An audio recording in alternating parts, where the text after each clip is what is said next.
car.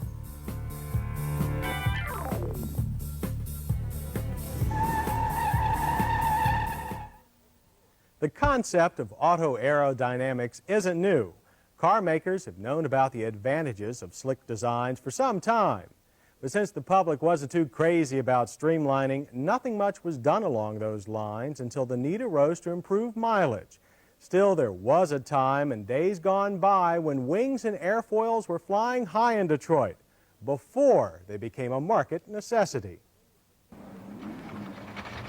It was at the end of the 60s when racing gave us some of the slickest cars you were ever likely to come across.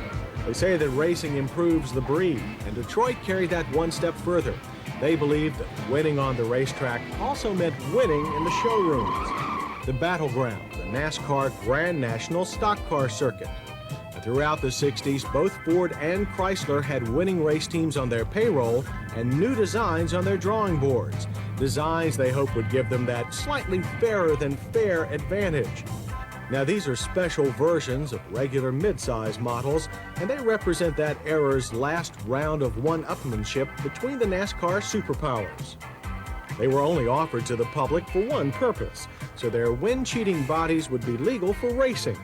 Under NASCAR rules, manufacturers had to sell a certain number of each of these models to qualify as a production car, although they sure didn't look or act much like a production car. This Ford Torino Talladega's nose was lower and longer than the standard Torinos. On the high-banked ovals, that gave it a 5-mile-an-hour advantage. It also made it the NASCAR champion in 1969. The street car got a 428 Cobra Jet engine that made 335 horsepower, and it would push the Ford through the quarter mile at just under 15 seconds. Owned by Bob Pugh, this is one of only about 200 Talladegas still on the street. The Mercury Cyclone Spoiler 2 has the same front bodywork as the Torino, but it wasn't quite as successful on the racetrack.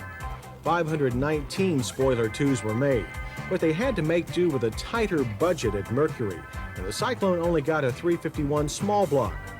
But this Spoiler 2, owned by Chick Sheezer, will still cruise effortlessly at 100 miles an hour with a top speed of almost 160. Later in 1969, Chrysler escalated the aerodynamics race with the Dodge Charger Daytona. It got not only a sloping nose, but a big rear spoiler. Both helped it to fly to the 1970 NASCAR Championship. Power for the street Daytona came from a 440 4-barrel V8 rated at 375 horsepower. A 426 Hemi engine was optional. Tim Kirkpatrick has more than 2,500 hours of restoration wrapped up in this Daytona. And that's not a bad investment today, since they stopped making the Daytona at number 505. The Plymouth offering, called the Superbird, shared the Daytona's tail feathers and nose. Built in 1970, it landed just in time to share the Charger's racing success. That year, NASCAR changed its rules, though, and car makers then had to make more of each car to qualify for competition. So that meant that nearly 2,000 Superbirds were built. This is Don Miller's car, and it has the 440 six-pack engine that gives the car a few more horses than the Daytona. Quarter-mile times are in the low 14-second range. But apparently, too much success prompted NASCAR to change its rules once again, to keep any one manufacturer from getting too great an advantage. So by 1971, the street versions of these high-bank oval racers were gone. And maybe that was for the best. Since there were only a limited number of each of them made, when you actually meet one of them on the streets, it'll be an encounter you're not likely to forget.